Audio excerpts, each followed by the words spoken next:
Hello everyone! Now as it turns out, I don't have any games to review, so I'll need to go to the Steam store to buy one. Now, let me just check my wallet to see how much money I have. It's always important to know your budget before going shopping.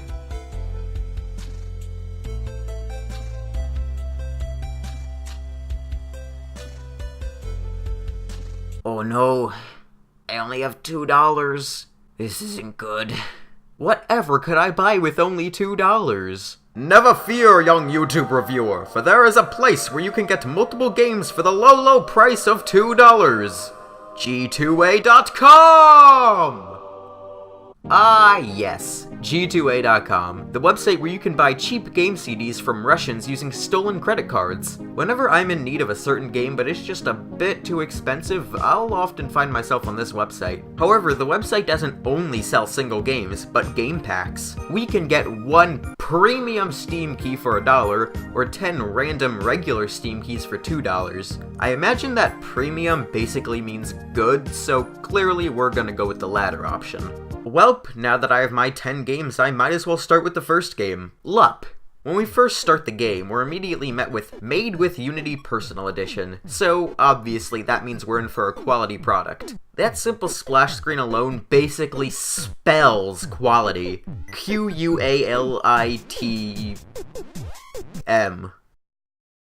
And just with the main menu, I'm already fucking pissed off. Why? The start button is off-center. Once again, we're in for a quality game. Ooh boy, where can I even start with what's wrong here? First, the dark blue was an awful choice for the font. Second, the disable cursor button is one of the default buttons in Unity Engine. Could you seriously not have been bothered to design a button? Third, what's this? Okay, well, it turns out that's the name of the level, but why the fuck is the background box for the text so off? And fourth, everything else. Who am I? Where am I? Why am I holding a gun? I don't know. So yeah, if you couldn't tell, this is a 2D side-scrolling shooter game. Not that bad, it's just kind of a pain in the ass to play.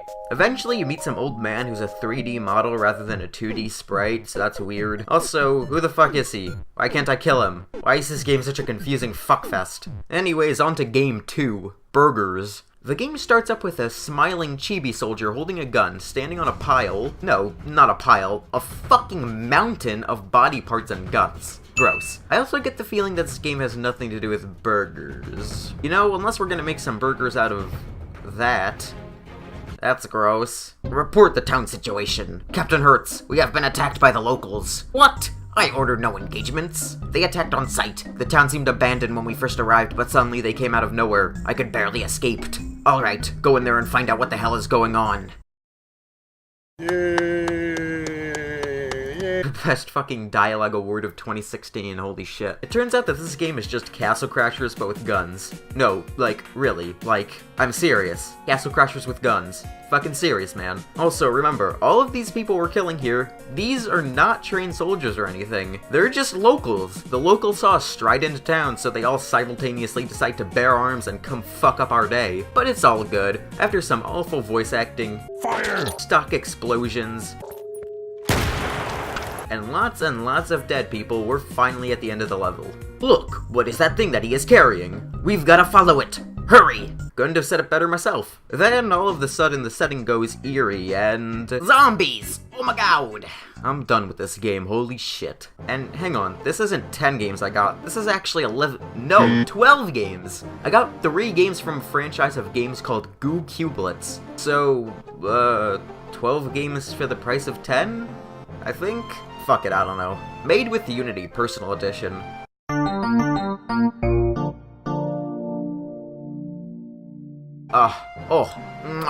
Beautiful intro. Beautiful, perfect intro. Let's just play that one more time.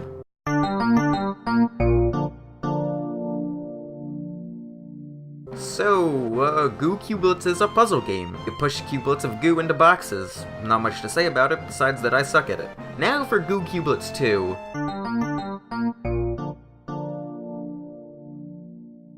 But they still got that fucking beautiful intro. Yes, rockin' that intro, Zonatron Productions. So, for this game, it's pretty much just the same, just more polished. Also, I'm still not very good at it. Goo Cublets, the algorithm. Oh, yes, their pun game is strong. This game also looks a lot more polished and just generally much better than the first two games. And hey, yeah, it is much better. This is the first Goo Cublets game that I don't hate. Basically, this game has the gimmick of these tiles that fall after you step on them, so you can only go on each tile once before it becomes unusable. So, in other words, it's thin ice from Club Penguin. Don't spend your money on Goo Cublets, just go play Club Penguin. It's the same experience. The fourth, or, sixth game, I guess, is called Dead Bits. And hey, what do you know? This game's actually good. Okay, I'm getting a bit ahead of myself, so let's just start at the beginning of the game. There's this blocky guy who lives on a blocky plot of land, which is in the sky. There's a bunch of alien ships, and then one of the alien ships kidnaps the blocky guy, and then, he has to fight through the aliens to earn his freedom.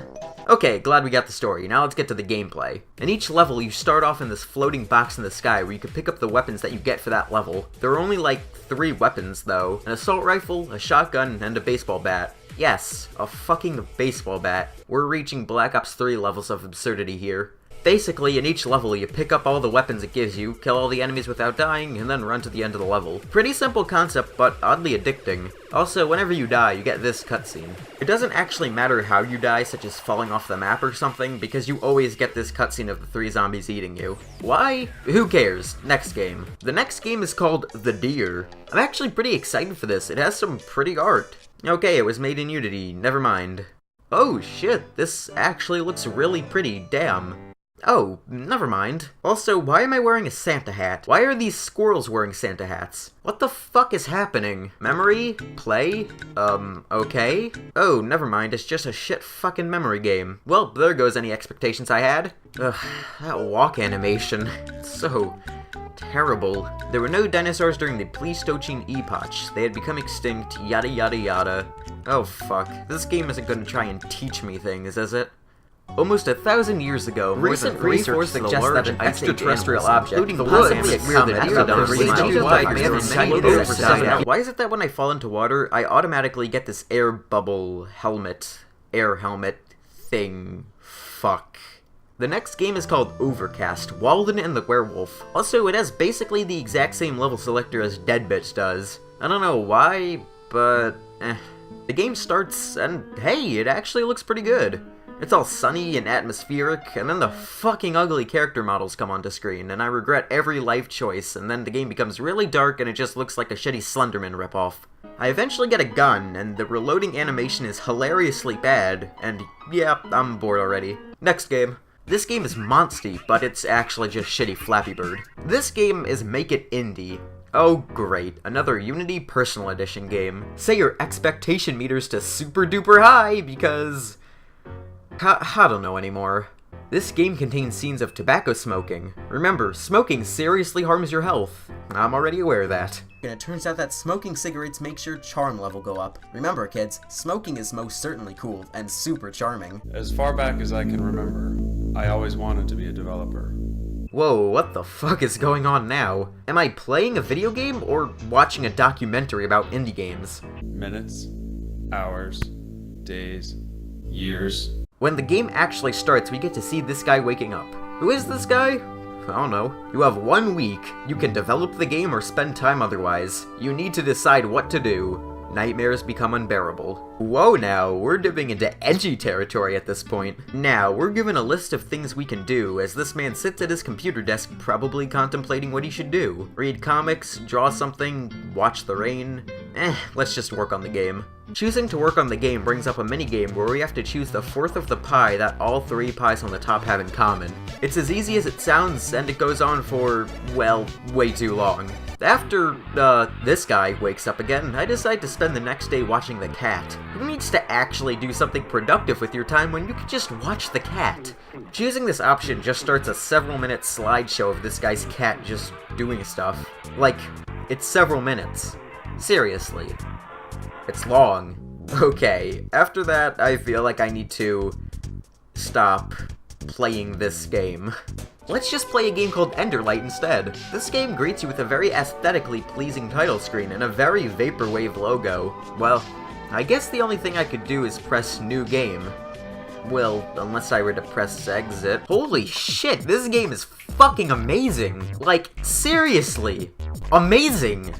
Fuckingly amazing! Okay, well, it's not that great, but compared to the shit that I've played for this video, it's fucking awesome, and I'm enjoying every second of it. It's a 2D sprite-based dungeon crawler type game where the objective is to make it to the bottom of the 2D labyrinth and leave through the door to get to the next level, all while collecting as much treasure and killing as many enemies as possible. The thing about this game is that it's structured like a money-eating arcade game. You don't save your game and progress through the game as if it has an ongoing story. If you die, it's game over. You restart all the way back at the beginning. Even though I've never actually played this game before I got it through the G2A bundle, I'm getting serious nostalgia from it. Not necessarily because of its arcade game-like structure, but because this seriously feels like a game I would have played on my old Windows XP Intel computer from when I was like 8. God, I still wish I had that computer. So many old games on it that I'd love to check out. Another great thing about this game is its kick-ass soundtrack. I actually bought the soundtrack for this game. It's so freaking good. I might be a bit biased to this right now, especially considering that I've been through some, well, horrible games so far. But regardless, I think I'd still consider this game to be good. I'd honestly suggest buying this. It's only $3 on Steam, and in my opinion, it's definitely worth it. Anyways, on to the 12th, or 10th, and final game of this video. Get ready, ladies and gentlemen, we're going to be playing... That bastard is trying to steal our gold! Yes, that's the actual name of the game. Or is it That Dick is trying to steal our gold? First off, the only 3 options we get to click are so far off center. How do you manage to fuck up a main menu this badly? No animation, no background, ugly fonts, and the only music in the game is Kevin Macleod. Nothing against Kevin or his music, but it's just really, really overused. I'd also like to mention that the buttons go over the mouse. That's weird. Ugh, this level select. Why is it just a plain black background with completely non-stylized yellow text? The left and right arrows are literally just keyboard keys, holy shit. This game looks unfinished. This is not what a finished product should look like. I'm dropped into level 1, and oh boy. Throwing dynamite? Okay. The objective of the game is to collect all of the gold, or golden tomatoes, I think, on the stage, and to make it back to the beginning door using only a limited amount of dynamite. While the concept and even the level design aren't bad at all, this game just isn't good. The controls feel super awkward, and jumping is just awful. It doesn't matter if you just press down the spacebar or hold it down, because your character will jump the same height either way. This gold is weird because for some reason it has collision on, so when you touch the gold, your character slightly stops or slows down before the gold piece disappears. So yeah, this game isn't awful, but it's bad. Well, it's bad in my opinion anyways, and you could take that however you want. So yeah, that was G2A Games. Was it worth it? Yeah it was. Well, if you have $2 laying around and you're feeling adventurous, go ahead. Who knows what you'll get? I don't know what games you'll get.